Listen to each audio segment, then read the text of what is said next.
कृपया यो भिडियो हेर्नु अघि हाम्रो च्यानल सङ्गम मिडिया सब्स्क्राइब गर्नुहोस्, साथै यो भिडियो अन्तिमसम्म हेर्नुहोस्। नमस्कार, सूचना र मनोरञ्जन तपाईको साथी हरदम यो हो सङ्गम मिडिया र म हुँ यहाँहरुको साथी सङ्गम अधिकारी। आज मलाई क्यामेरामा साथ दिँदै हुनुहुन्छ साथी सबिन तिवारीले।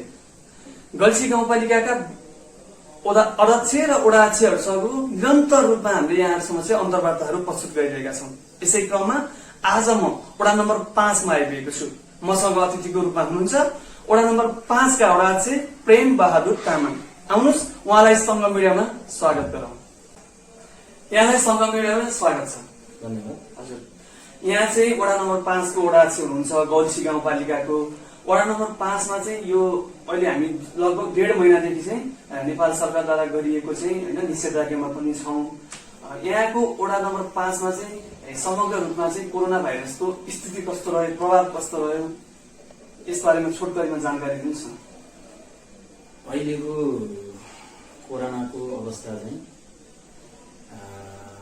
पहिला सुरुमा हामीलाई त्यति प्रभाव थिएन र अहिले दोस्रो चोटि चाहिँ अलिकति मास्लो भेगसम्म पनि संक्रमित भएको अवस्थाहरू छ र त्यो जुन खालको लक्षणहरू निस्किसकेपछि हामीले स्वयंतापूर्वक सुरुमै हामीले के जानकारी गरेका थियौँ भने अब यो मिडियाले मात्रै पुग्दैन र हामीले पनि एउटा जनचेतना चाहिँ जगाउनु पर्छ भन्ने ढङ्गले र हामीले गाउँ गाउँमा गएर तपाईहरु स्वास्थ्यको मापदण्डलाई पालन गर्नुहोस् र कोरोना रोग भनेको यस्तो हो, यसले एक अर्कामा चाहिँ सर्ने रोग हो र त्यसलाई हामी नै संयमतापूर्वक स्वास्थ्यको मापदण्ड पालना गरेन भने यसले भयाबालिन सक्छ र त्यसले गर्दा हामी बेलैमा सचेत हुनुपर्छ र हामीले मास्क लाउनेदेखि लिएर हरेक साबुन पानीले हात धुनेदेखि लिएर सबै कुरामा हामीले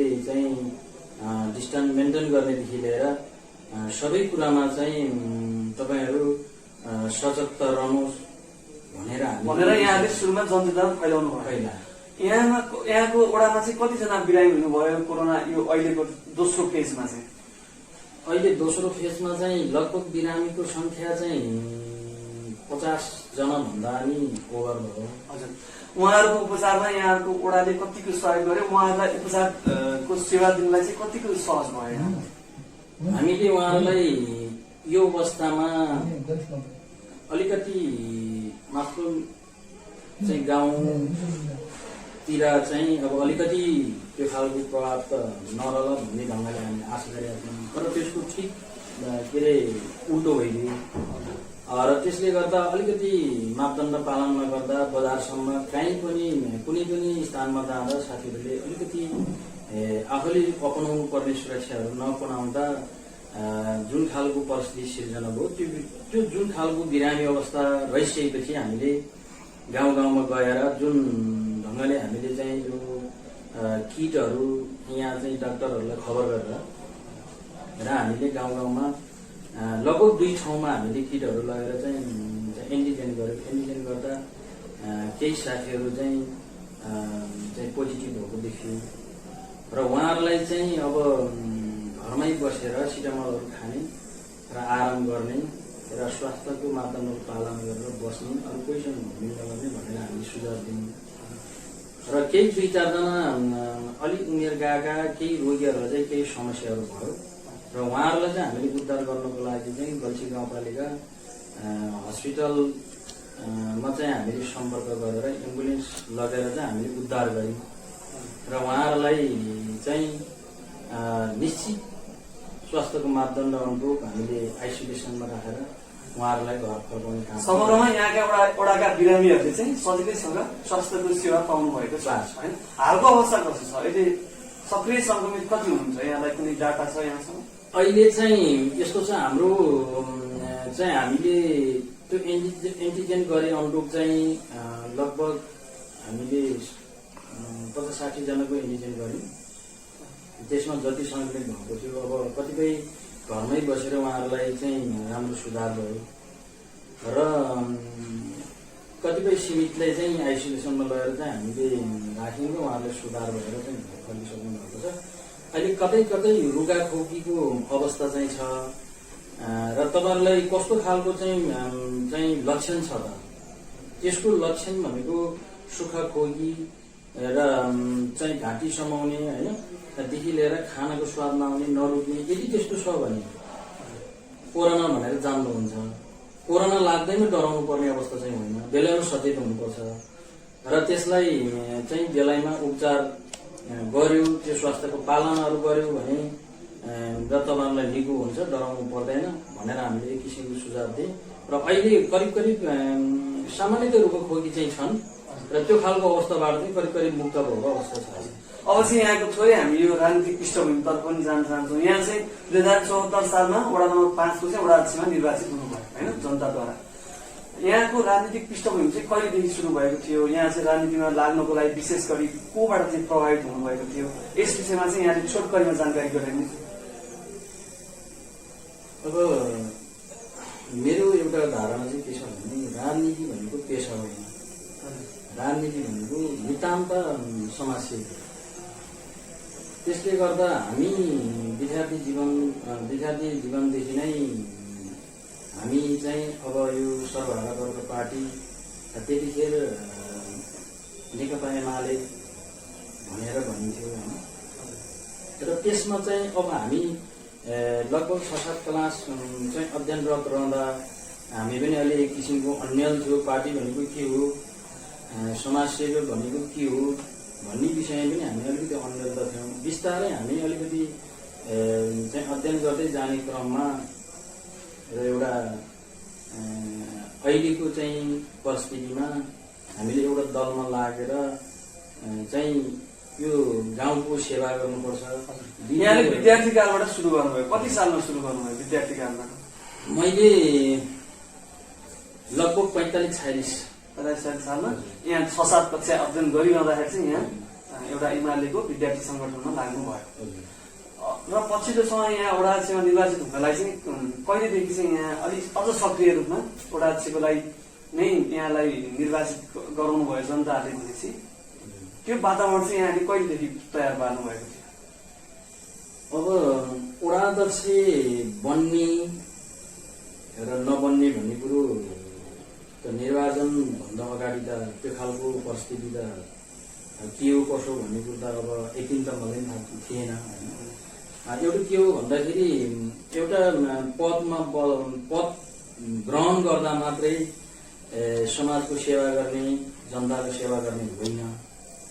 त्यो भन्दा नि एउटा पार्टीको जिम्मेवार कमिटीमा बसेर पनि जनताको सेवा गर्न सकिन्छ भन्ने ढङ्गले हामी लगभग त्यो समयदेखि नै देशमा विभिन्न खालको घटनाक्रमहरू घटे र त्यो अवस्थामा पनि हामी निरन्तरता पार्टी संगठनमा उबेला गाविस थियो होइन, गाविसमा पनि हामी साबिकको चाहिँ बैलेनी गाविसमा निरन्तरता लागिरह्यौँ र त्यसपछि देशमा परिवर्तनपछि संघीय लोकतन्त्र र गणतन्त्र स्थापनापछि पनि जुन खालको चाहिँ राज्यमा नयाँ संरचनाहरू निर्धारण भयो त्यो अनुसार पनि गल्सी गाउँपालिकामा विशेष गरी गल्सी 5 मा सांगठनिक रूपमा समाजसेवीको रूपमा त्यसलाई सचेतन गर्नको लागि र उहाँहरूलाई एउटा संगठित हुनको लागि चाहिँ हामीले बारम्बार उहाँहरूलाई सल्लाह सुझाव दिने, भेटघाट गर्ने र उहाँहरूलाई परेको समस्याहरूलाई कसरी सुल्झाउन सकिन्छ, कुन माध्यमबाट गर्न सकिन्छ भन्ने विषयमा पनि हामीले उहाँहरूलाई सल्लाह सुझाव दिँदै हामी त्यसमा निरन्तरता लागिरह्यौँ। लागिसकेपछि करिब 2074 सालको निर्वाचनको सङ्घार आइसकेपछि केही साथीहरू अब गल्सी 5 को वडा अध्यक्ष कसले बनाउने भन्ने खालका कमिटी रूपमा छलफलको विषय बनिसकेपछि केही साथीहरूले पनि आकांक्षा त राख्नुभयो र आफ्नो त्यो आकांक्षा उहाँहरूले एउटा राख्न पाउने उहाँहरूको अधिकारको कुरा पनि हो। त्यसपछि एउटा सांगठनिक रूपले र एउटा एजको हिसाबले र सामाजिक सेवामा निरन्तरता लागिरहेको हिसाबले म नै अरू साथीहरू भन्दा अलि उमेरले पनि पाएको र साङ्गठनिक हिसाबले पनि म पहिलेदेखि यसमा लागिरहेको कारणले गर्दा र पूर्वको दिनमा मसँगै साथीहरू जिल्ला कमिटीमा गए, अब केन्द्रीय कमिटीमा गए, उहाँहरूको क्षमताको उसमा जाने कुरा हो त्यो। र हामी पनि निरन्तरता सङ्गठनकै क्रममा नेकपा एमालेको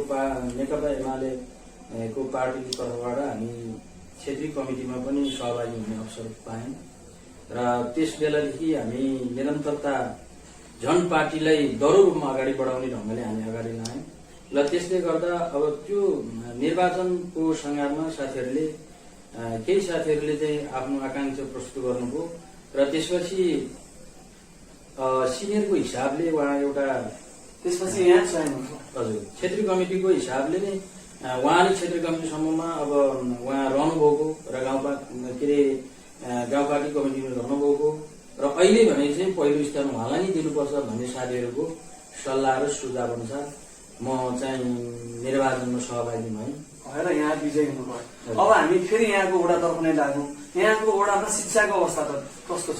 कतिवटा विद्यालयहरू छन् र ती विद्यालयहरूमा चाहिँ बालबालिकाहरू जो हुनुहुन्छ यहाँका वडाका बालबालिकाहरू कति सबै बालबालिकाहरू विद्यालय आउँछन् कि आउँदैन? अब विद्यालय कति छ भनेर सोध्नुभयो। अब विद्यालय चाहिँ मेरो वडामा 5वटा विद्यालय छ र 3टा चाहिँ आधारभूत विद्यालय। 3वटा आधारभूत विद्यालय। एउटा अब आधारभूत नै भनौँ कि के भनौँ, अब ऊ बेला समुदाय विद्यालय चलाएर 8सम्म चाहिँ समुदायबाट चलाउने एउटा विद्यालय छ। त्यसले गर्दा 4वटा हो। निम्न माध्यमिक भनौँ अथवा निम्न माध्यमिक र त्यस अब हाम्रो चाहिँ माध्यमिक तहको चाहिँ अमन्द देवी चाहिँ विद्यालय छन्। त्यसमा चाहिँ अब लगभग एससीएसम्म अध्ययन गर्न पाउने अवस्था छ र विद्यार्थी यहाँले भन्नुभयो 5वटा विद्यालयहरू छन् जसमध्ये 3वटा आधारभूत, एउटा निम्न मावि, एउटा चाहिँ मावि हो 10 कक्षासम्म एउटा मावि छ। त्यो विद्यालयहरूमा चाहिँ बालबालिकाहरू कतिको आउनुहुन्छ? यहाँको वडाको बालबालिकाहरू सबै आउनुहुन्छ स्कुलमा अध्ययन गर्नको लागि? अब यस्तो छ, अब 100मा 100 अब चाहिँ तपाईँको विद्यार्थीहरू त एडमिन त गर्छ। अब गरिसकेपछि पछि बिस्तारै उहाँहरू विद्यालय आउन छोड्नुहुन्छ। केही महिना वैशाखमा उहाँहरू भर्ना गर्नुभयो भने वैशाखमा जेठमा आउनुहुन्छ, असारसम्मबाट उहाँहरू छोडिदिनुहुन्छ। यस्तो अवस्था नेपालको लगभग सबै विद्यालयहरूको त्यही नै छ। यसको लागि चाहिँ यहाँ वडा अध्यक्ष भएर 4 वर्ष यहाँले वडा अध्यक्षको रूपमा समय बिताइरहँदाखेरि त्यसको लागि यहाँले के प्रयासहरू गर्नुभयो? अभिभावकहरूलाई अथवा त्यहाँको बालबालिकाहरूलाई सम्झाउने बुझाउने कस्ता कार्यक्रमहरू चाहिँ यहाँले सञ्चालन गर्नुभयो? त्यो विषयमा चाहिँ हामीले स्कुल सुरुमा विवेशको चाहिँ सदस्यहरूलाई र त्यहाँको विद्यालय प्रशासनले चाहिँ मिटिङ राख्न आम उपभोक्ताहरूलाई निमन्त्रण गर्न लाएर हामीले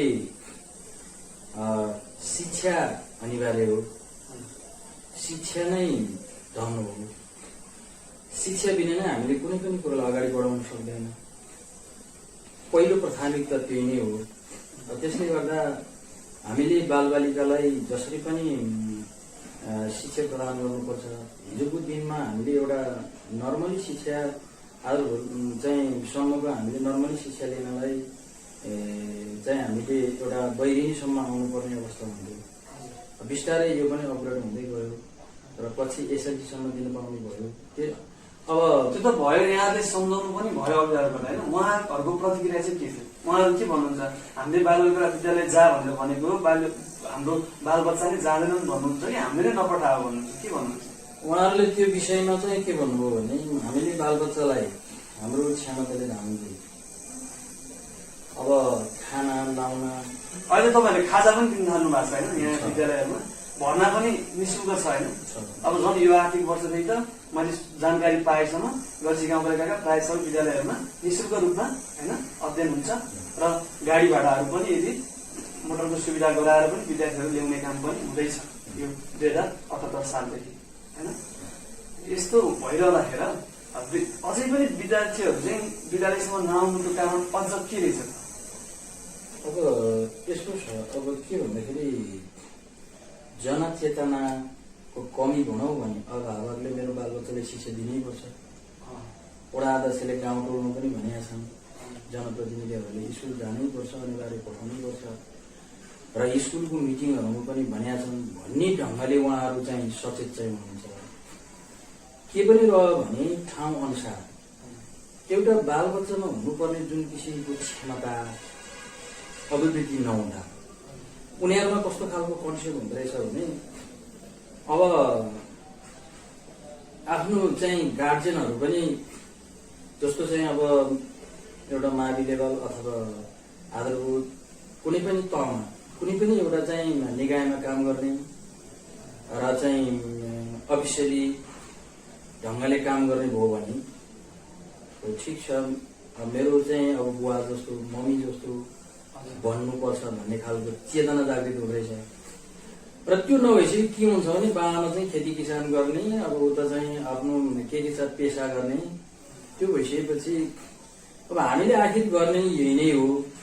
अब आखिर हामीले अध्ययन गरेर हामी कहाँ पुग्न सक्छौँ, के गर्न सक्छौँ, आखिर हामीले यही काम नै गर्नुपर्छ भन्ने खालको एउटा मानसिकता। बालबालिकाहरू यस्तो पनि छ कि छैन, बालबालिकाहरू घरबाट चाहिँ विद्यालय जान्छु भनेर हिँड्ने तर विद्यालयमा नगइकन बाहिरै कतै खेलेर बस्ने अथवा कतै एकदम गइदिने त्यस्तो अवस्था पनि छ यहाँको वडामा छ।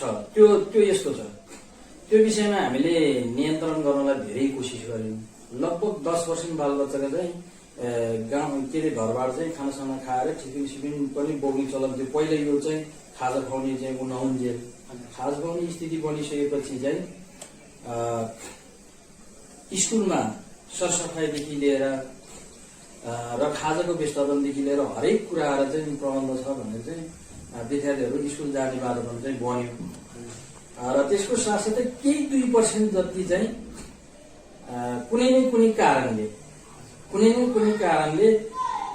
स्कुल त नछोड्ने तर रेगुलर स्कुल नजाने यो खालको अवस्था देखियो। त्यसले बिस्तार सुधार हुँदैछ।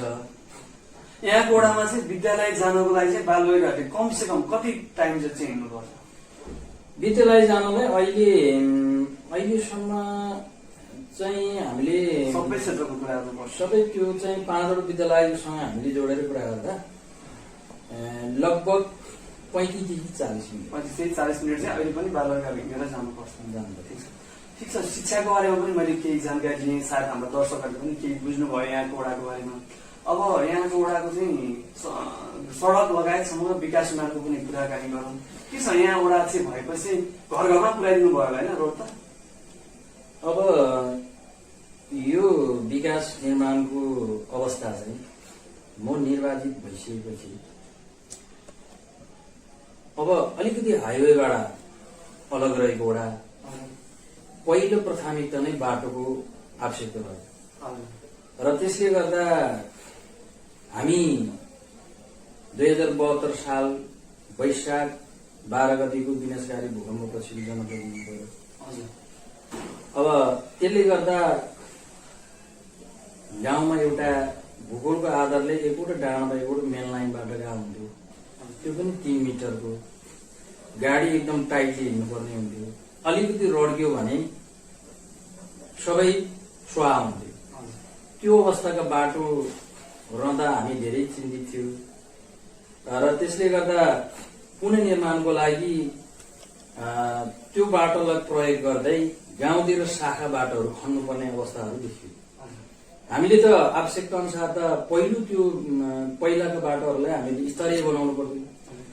र अब यहाँबाट गाह्रोसँग सामान लगेर गाउँसम्म गइयो र लगभग 10 मिनटको बाटो चाहिँ त्यहाँ चाहिँ कामदारहरूलाई लगाएर मजदुरहरू लगाएर अथवा आफूले बोक्दा आफू एउटाले त सक्दैन, आलो पालो गरेर बोक्नु पर्यो। अब अर्कोमा गर्दा अर्कोले नै उसलाई सहयोग गर्नु पर्यो। पैसा नभएपछि दिन सक्ने अवस्था रहेन। र पैसा हुनेले पनि अब दिनु पर्दा हाइवेबाट चाहिँ गाउँमा ढुवानी गर्नुभन्दा त्यहाँ बोक्दाखेरि सार्दाखेरि बढी खर्चालो हुने हो। र त्यसले गर्दा हामीले व्यापक रूपमा नयाँ ट्याग खोल्ने योजनाहरू बनायौँ। र अहिलेसम्म गल्छी 5 मा लगभग लङ डिस्टान्सको चाहिँ लगभग 18-20 चाहिँ हामीले नयाँ ट्यागहरू निर्माण गर्यौँ।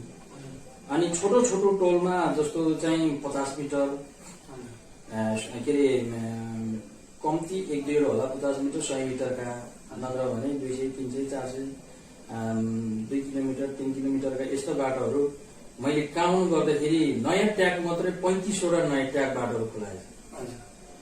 र त्यसपछि अलिकति सडकमा यहाँले उल्लेखनीय सुधार गर्नुभयो पहिलाको सडकको तुलनामा।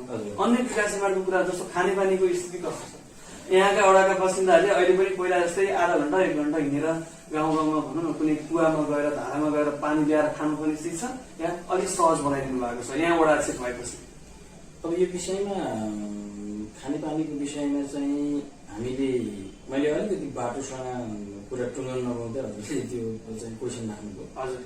र हामी अलिकति बाटोलाई नै बढी प्राथमिकता गयौँ।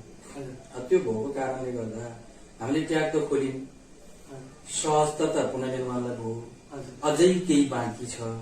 करिब हाम्रो कार्यकाल त अन्त्य हुन लागिसक्यो र पुनर्निर्माण पनि अझै बाँकी छ।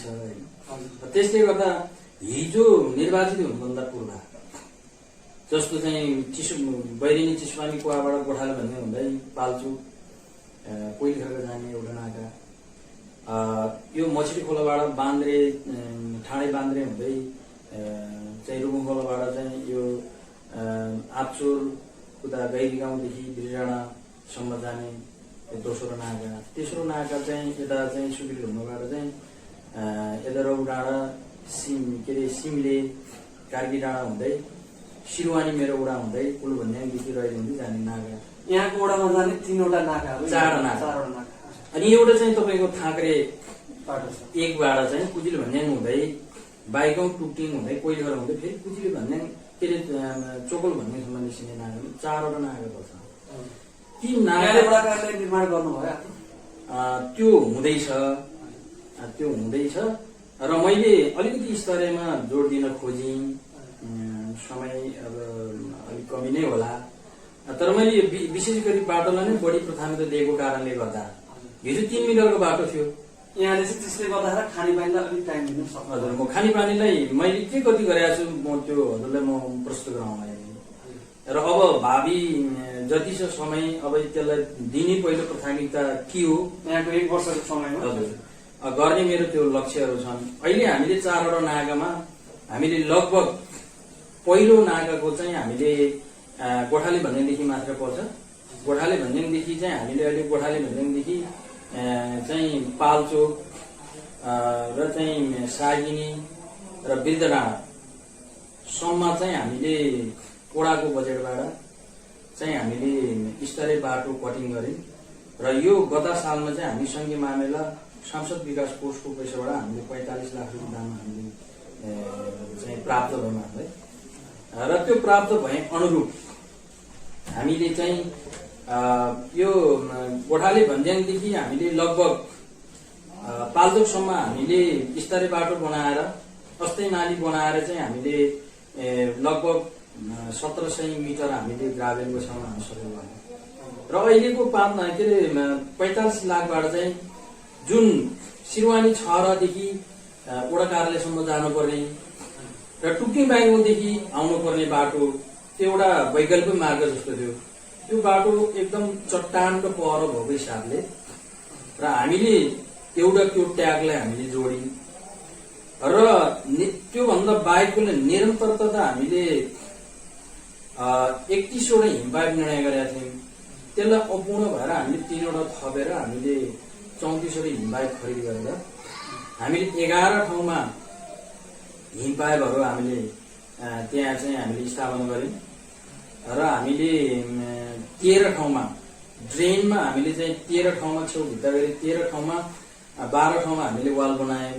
जस्तो चेम्बर भित्रपट्टि चेम्बरहरू पनि छेउपट्टि हिमपाइपलाई कस्ने चाहिँ हामीले बनायौँ र एउटा चाहिँ कोइलीखर्क जाने बाटो र ओडा कार्यालय तल फाल्चोसम्म फाल्चो बिरडाँडासम्म जाने बाटो लिएर त्यहाँ अलिक जोखिम भएर त्यहाँ हामीले 5 वाल लायौँ र हामीले 1700 मिटर हामीले ग्राभेल ओडाको उसले हाले पछाडि र त्यसमा थप गरेर हामीले चाहिँ अब हामीले थाई नाली बनाउन सक्ने हामीसँग लागत छैन।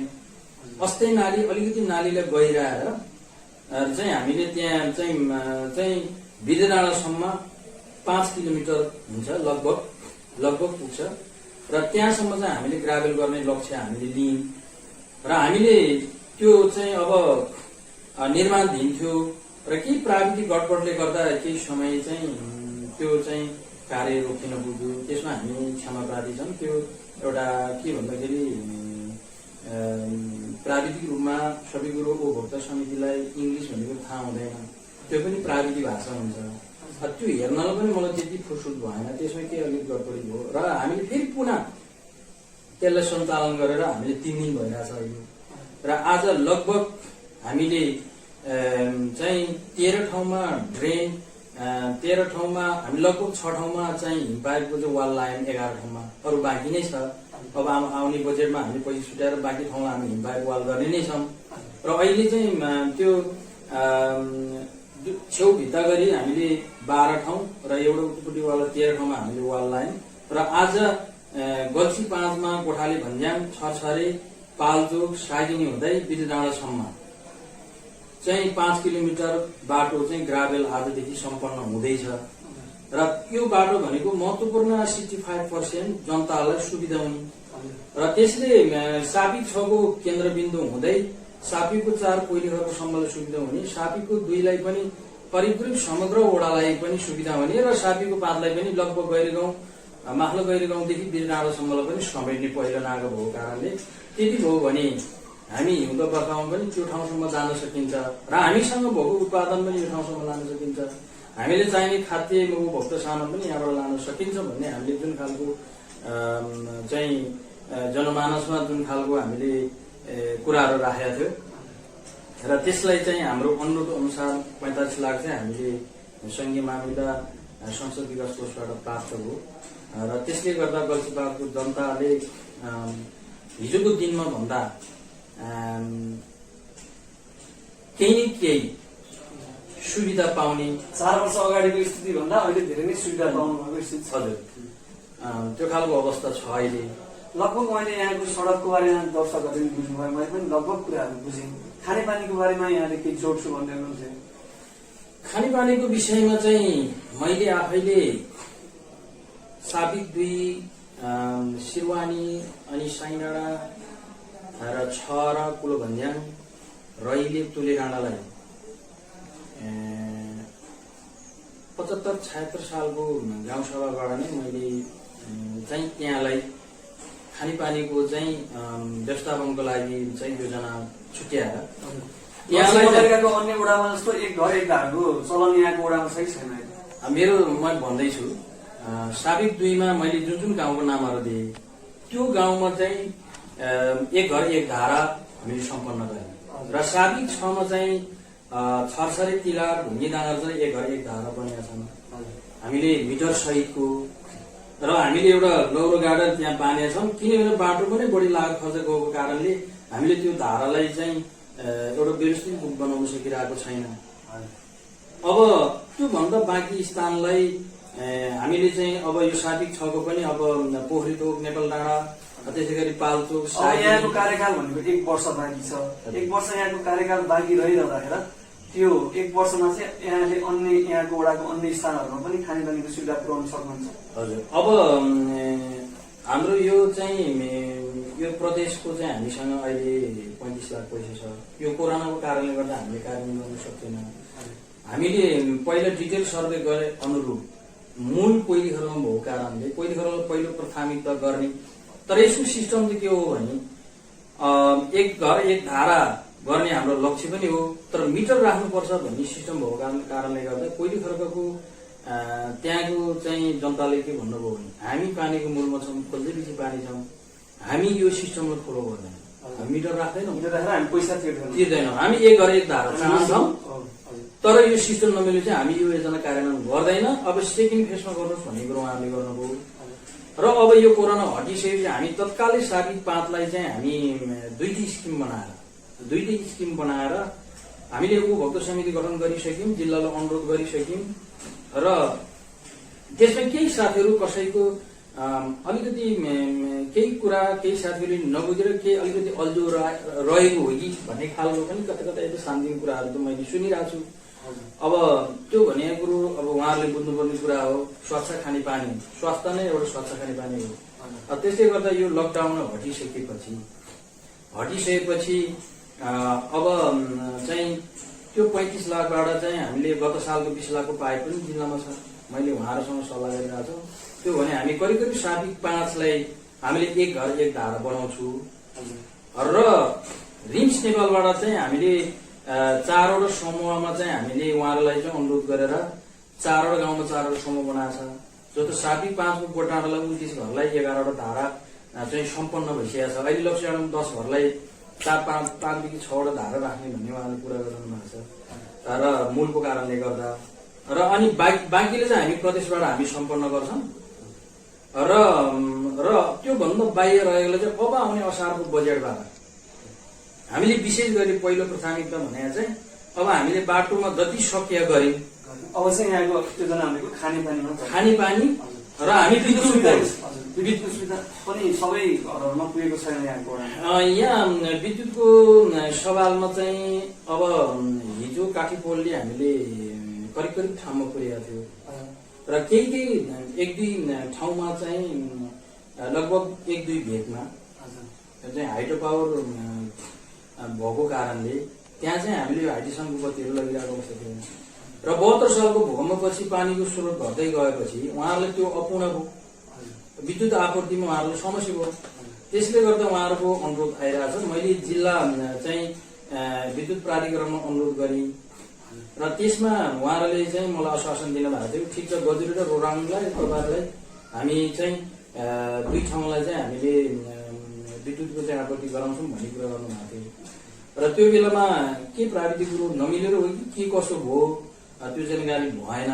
अब 2टा गाउँपालिकालाई लागू भयो, हामी कहाँ रहेन र त्यसले गर्दा हामी आशा गर्छौँ हामीले मान्यजनहरूसँग पनि अझ कोसिस गरिरहेको छ, कोसिस गरिरहेको छ। उहाँले आश्वस्त चाहिँ गरिरहनु भएको छ ठिक छ अब आउने समयमा अब लगभग यो आर्थिक वर्षमा हामी सम्पन्न गर्छौँ भन्ने कुरा गराउनु भएको छ। त्यो के हुन्छ कसो हुन्छ त्यसले गर्दा अब आउने हाम्रो असारको बजेटमा भने चाहिँ प्रमुख खानेपानीले घर एक धारा र त्यसपछिको लक्ष्य भनेको चाहिँ विद्युत काठी पोलबाट मुक्त गर्ने र सबैलाई सहज ढङ्गले चाहिँ विद्युतको आपूर्ति गर्ने चाहिँ हामी लक्ष्य लिएको छौँ। अब थोरै कुराकानी गरौँ कृषिको बारेमा। यहाँको वडामा चाहिँ के छ, त्यहाँका सबै जनताहरूले चाहिँ जसको आफ्नो भनौँ न आफ्नो जग्गा छ उहाँहरूले चाहिँ कृषिमा नै आधारित भएर उहाँहरूलाई खान पुग्छ कि उहाँहरूले किनेर खानुपर्ने अवस्था छ? अब त्यो विषयमा भन्नुपर्दा चाहिँ एउटा भूगोल ठुलो छ, समतल र खेतीयोग्य जमिन कम छ, अब क्षेत्रफलमा धेरै आउँछ, मेहनत बढी हुन्छ, उत्पादन कम हुन्छ। अब त्यसले गर्दा खान पुग्ने भन्ने चाहिँ मेरो वडामा 1 वर्ष खान पुग्ने भन्ने चाहिँ 100मा 10 देखि 15%, जम्मा 15%लाई भनेपछि बाँकी रहेका 85% जनताहरूले चाहिँ किनेरै खानुपर्ने अवस्था छ। तिनीहरूले यसको लागि यहाँबाट चाहिँ भएपछि यो 4 वर्षको बिचमा चाहिँ केही कृषिमा नयाँ भनौँ न आधुनिक खेती प्रणालीहरूलाई प्रयोग गर्ने अथवा कसरी उत्पादन बढाउन सकिन्छ, घरको प्राङ्गारिक मलहरूलाई चाहिँ अलिक प्राथमिकता दिने, रासायनिक मललाई कम प्रयोग गर्ने लगायतका विविध कुराहरूमा यहाँले के छ केही कार्यक्रमहरू सञ्चालन गर्नुभयो? त्यो विषयमा चाहिँ हामीले पहिलो कुरो बोर्ड सुधारको कार्यक्रमहरू र अब आधुनिक खेती प्रणालीमा हामी लाग्नुपर्छ र हामीसँग जमिनदार भनौँ त्यहाँको हकमा जमिनदार देखिन्छ 20-30-40 रुपियाँसम्म जग्गा छ बढीमा, तर भिरालो छ खर्ब। त्यसलाई उपयोग गर्न पनि जान्नु पर्यो। अब त्यहाँ चाहिँ तरकारीको लहर फिचाएर अब फलाउने ठाउँमा चाहिँ धानको त मकै फलाउँछु भनेर त सम्भव हुँदैन। त्यसले गर्दा हामीले चाहिँ सम्म ठाउँमा तरकारीको चाहिँ हामीले उत्पादन गर्ने र भिरबारीमा चाहिँ फलफुलको बिरुवा लाउने, केरा लाउने र त्यसमा चाहिँ जस्तो करेला चाहिँ अब यो के अरे करेला चिचिन्डो यस्तै लहरे जस्तो चाहिँ लौका यस्तो लायो भने त्यो उपयुक्त हुन्छ भनेर हामीले उहाँहरूलाई सुझाव पनि दियौँ र अब के लाग्छ यहाँको कार्यकाल 1 वर्ष बाँकी भयो र कतिको सुधार होला कृषिमा चाहिँ? अब कृषिमा अलिकति चाहिँ अझै पनि के छ भन्दाखेरि मान्छेलाई हामीले धेरैचोटि जनचेतनात्मक कार्यक्रमहरू चलायौँ। मान्छेले के छ भन्दाखेरि हामीले अब लगभग एसएलसी गरिसकेपछि हामीले चाहिँ हैसिया समाउनै हुँदैन, हैसिया नामले समाउनै हुँदैन, कुटुकुटलो छुनै हुँदैन भन्ने खालको मानसिकताबाट ग्रसित। अब अहिले आधुनिक किसिमले पशुपालन खेती प्रणाली गर्ने हो भने न्यूनतम त +2 शिक्षा नै चाहिन्छ व्यवसाय रूपमा खेती पशुपालन गर्नलाई। अब त्यो खालको मानसिकतामा अलिकति फेरबदल नआउँदा धेरै जस्तो मान्छे विदेशी र विभिन्न पेसामा ड्राइभर। यहाँको वडामा के छ? गाई फर्म, कुखुरा फर्म लगायत फर्महरू, भैँसी फर्म भनौँ न, यस्ता फर्महरू कति खुलेका छन्? अब मेरो वडा चाहिँ लगभग अहिले फर्म दर्ता गर्ने रेसियोमा चाहिँ बढी छ। स्थायी रूपमा चाहिँ तर उहाँहरूले दर्ता गर्ने र अनुदान दिने काम चाहिँ नगर्ने हो। अनुदान त अहिलेसम्म गल्छी 5मा पुरानोले 1-2 जनालाई पायो होला, मैले बुझेसम्म, मैले सिफारिस गरेसम्म। उहाँले मैले अनुदान पायो भनेर त आउनु भएन।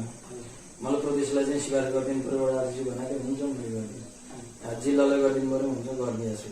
तर गाउँपालिकाले चाहिँ अहिले नेपालमा प्रायः त्यस्तो हुन्छ र हाम्रो यहाँ गल्छीमा पनि त्यस्तो छ। तपाईँलाई के गर्ने? फर्म दर्ता गर्ने, अनुदान स्वरूप आएको पैसाहरू दिने, सामानहरू के छ कृषिको सामानहरू दिने, तर वास्तवमा गएर फर्ममा हेरेर न त्यहाँ कुखुरा हुन्छ, न बाख्रा हुन्छ, न तपाईँलाई भैँसी हुन्छ, न गाई हुन्छ। यस्तो पनि छ विकृतिको रूपमा। अब हुन सक्ला यो चाहिँ हिजोको विकृति धेरै ठाउँमा भएको छ। तर मेरो चाहिँ वडाको हकमा एउटा टाउडो माछा फर्म छ र एउटा अरुणोदय बाख्रा फर्म छ। मेरो आफ्नै छ यो बालकनी कृषि तथा पशु फर्म। यो पुरानो फर्म यो 3 हो। यसपछि भनेको डक्को 50 भन्दा माथि फर्म गइसकेको छ। उहाँहरूले कोही यो टर कुखुराको टर बनाइरहनु भएको छ, कोहीले बाख्राको चाहिँ उ गरिरहनु भएको छ, चाहिँ फर्महरू गोठहरू। भनेपछि समग्रमा फर्महरू पनि नयाँ नयाँ खुल्दैछन्।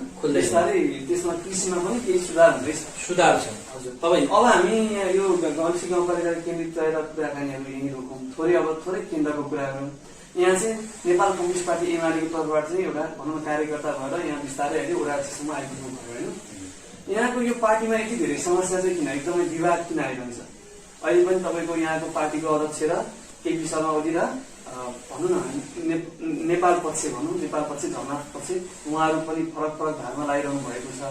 यसलाई चाहिँ यहाँले एउटा कार्यकर्ताको हिसाबले, यो पार्टीप्रति आस्था रहेको हिसाबले चाहिँ कुन रूपमा लिनुभएको छ?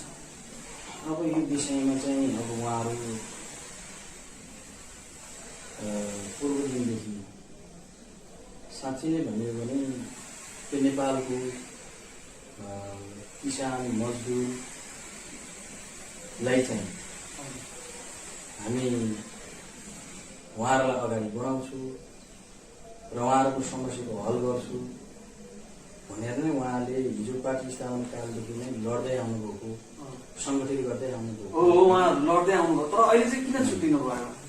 अब त्यो विषयमा मैले एउटा वडाध्यक्षको हैसियतले मैले देख्दा अब उहाँहरूको एउटा जिम्मेवारी बीचमा रहेको कुरा, केन्द्रीय स्तरको कुरा, राष्ट्रिय स्तरको कुरा हामीले यसो मिडियामा हेर्दा, व्यवहारिक कुरा हेर्दा के देखिन्छ भने जुन जनताले देशमा कम्युनिस्ट सरकार स्थापना भइसकेपछि जुन खालको चाहिँ जनतालाई अपेक्षा गरेको कुराहरू थियो, जुन खालको चाहिँ आफ्नो नीति कार्यक्रमहरू जनताको माझमा प्रस्तुत गरेको थियो, त्यो अनुसार जनताले त्यसलाई आशा गरे र त्यो अनुसार जनताले जनमत दिए र कम्युनिस्टहरू 2/3 सरकार बन्न तयार भए र सशस्त्र जनयुद्धमा रहेका कम्युनिस्टहरू पनि एकताबद्ध भए। शान्तिबद्ध आइसकेपछि फेरि एकता भएर 2064 साल मङ्सिरको 10 गतिको निर्वाचनबाट अब कम्युनिस्टहरू एकता हुन नै यो देशको जनताको उज्जवल भविष्यको लागि नै हामी एकता भएर जानुपर्छ भन्ने खालको नेताजीहरूले त्यो खालको एउटा अठोट गरे। तर त्यो खासै नीति सिद्धान्तको एकता थियो कि यो देशको जनताको समृद्धि र सुखी नेपालीको एकता थियो कि अथवा कुनै पनि कुर्सी र समूहगतको स्वार्थ थियो, त्यो हामीले बुझ्न सक्यौँ। र त्यसले गर्दा उहाँहरू बिचमा जुन खालको परिस्थिति सिर्जना भयो र जुन अदालतमा चाहिँ जुन खालको चाहिँ रिटहरू दायर हुने त्यो खालले गर्दा एउटा चाहिँ 2 पल्ट प्रतिनिधि सभा विघटन गर्नुभयो। अब यो प्रतिनिधि सभा विघटन गर्नुपर्ने परिस्थिति सिर्जना हुने र गराउनेमा दुवै पक्षको भूमिका देखिन्छ हामीले मूल्याङ्कन गर्दा। ठिक छ, प्रचण्डसित उहाँहरू त एउटा माओवादीको छुट्टै पार्टीको हुन्थ्यो, उहाँसँग विवाद भयो, उहाँ छुटेर जानुभयो। तर अहिले एमालेमा पनि किन विवाद छ? नेपाल पक्ष, झलनाथ पक्ष, उहाँहरू पनि 2 जना पूर्व प्रधानमन्त्रीहरू नै हुनुहुन्छ। उहाँहरूसँग चाहिँ किन ओलीजीको यति धेरै भनौँ न वितृष्णा विवाद किन यस्तो? अब हामीले सशक्ति मूल्याङ्कन गर्दा एउटा दल एउटा नीति सिद्धान्तमा रहिसकेपछि सबैले आत्मसात गर्दै पार्टीको जिम्मेवारी होस्, पार्टीको जिम्मेवारी नै जनताको जिम्मेवारी हो। एउटा पार्टी संगठन मजबुत नभइकन हामी निर्वाचनमा जान सक्दैनौँ, निर्वाचनमा पर्याप्त हामीले मत दिन सक्दैनौँ, पर्याप्त जनमत दिन सकेन भने हामी सरकारमा सहभागी हुन सक्दैनौँ। त्यसले गर्दा हिजोको दिनसम्म उहाँहरू एकदबद्ध भएर आउनुभयो। अब अहिले कुरा आउँछन्, मिडियामा आउँछन् केपी ओली र सम्मानित प्रधानमन्त्री चाहिँ केपी ओली र वरिष्ठ नेता माधव नेपालज्यू र झलनाथ खनाल वरिष्ठ नेता झलनाथ खनालज्यू जस्तो वामदेव गौतम यहाँहरूको बिचमा केही कुराहरू नमिलेको जस्तो देखिन्छ। मलाई त जहाँसम्म लाग्छ, मैले अघि नै भने राजनीति पेसा होइन, राजनीति भनेको समाजसेवा हो। किन भन्दाखेरि अब हामी एकदम लगभग अन्त्यमा पनि आइसकेका छौँ। म यहाँसँग एकदम छोटकरीमा कुरा गर्न चाहे। अब हामी एकदम गल्सी गाउँपालिका केन्द्रित गरेर कुरा गरौँ। अब आउने चुनावको समीकरण के होला? गल्सी गाउँपालिकामा 8वटा वडा छ र वडा यहाँमा चाहिँ 7वटा वडा र गाउँपालिका अध्यक्षमा चाहिँ यहाँको पार्टीबाट विजय हुनुभएको थियो 2074 सालको स्थानीय निकायको निर्वाचनमा। अब आउने स्थानीय निकायको निर्वाचनमा के होला? त्यही स्थिति रहला अथवा अब काङ्ग्रेस आउने सम्भावना छ? किनकि अब यहाँको पार्टीमा चाहिँ निकै विवादहरू भइरहँदाखेरि चाहिँ नेपाली काङ्ग्रेस चाहिँ अहिले अलिक ठुङ्ग पनि परेको र अबको निर्वाचनमा चाहिँ हामी अगाडि आउन सक्छौँ है। यो एमाले पार्टीमा विवाद भयो, अब चाहिँ गाउँपालिका अध्यक्ष सहित हामी सम्पूर्ण वडाहरूमा पनि हाम्रो अगाडि आउने सम्भावना छ है भनेर चाहिँ उहाँहरूले चाहिँ विस्तारै चर्चाहरू गरिरहनु भएको छ। उहाँहरू एकदम आशातीत पनि हुनुहुन्छ। के भन्नुहुन्छ यस विषयमा? अब त्यो विषयमा राजनीतिक दल भइसकेपछि कुनै पनि शक्ति कमजोर भएको परिस्थिति देख्यो भने म यसलाई पछार्न सक्छु भनेर अनुमान गर्नु त त्यो स्वाभाविक हो। तर मलाई जहाँसम्म लाग्छ अहिलेसम्म केन्द्रीय स्तरको पनि दोस्रो विवरणपछि केही रिटहरू विचार नै छ। अब भविष्यमा अब त्यसको परिस्थिति परिणाम कस्तो आउला त्यो हेर्नु नै बाँकी छ। सर्वदलीयको निर्णयलाई त हामीले पर्खिनु नै पर्छ। हो, अब त्यसले गर्दा अब त्यसले केही प्रत्यक्ष प्रभाव त पार्दैन। त्यसले गर्दा हामीले चाहेको जस्तो त बन्न नसक्ला। तर पनि गल्सी गाउँपालिकामा यहाँको पत्तासाफै हुने स्थिति चाहिँ यहाँले देख्नुहुन्न होला। होइन, त्यो पत्तासाफ भन्ने त कुरै हुँदैन होइन। तर अहिलेसम्म हामीले काम गरेको हिसाबले जुन खालको चाहिँ विकास बजेटहरू छन् त्यसमा हाम्रो लगनशीलता, यहाँको लगनशीलता, इमान्दारिता र आफ्नो कर्मप्रति यहाँलाई विश्वास छ र फेरि पनि यहाँलाई जनताले भोट दिन्छन् भन्ने यहाँको विश्वास छ। हामी त्यसमा विश्वास समग्रमा यही हुन्छ यहाँको प्रश्न। अब चाहिँ हामी लगभग कार्यक्रमको 1 वर्षको कार्यकाल रहिँदाखेरि यहाँले सम्पूर्ण यहाँले सोचेका चाहेका सम्पूर्ण योजनाहरू चाहिँ यहाँले पुरा गर्न सक्नुहोस्। यहाँ समय र संवादको लागि धन्यवाद राख्छु। हाम्रो भिडियो अन्तिमसम्म हेर्नुभएकोमा धन्यवाद। कृपया हाम्रो च्यानल सब्स्क्राइब गर्नुभएको छैन भने तुरुन्त सब्स्क्राइब गर्नुहोस्।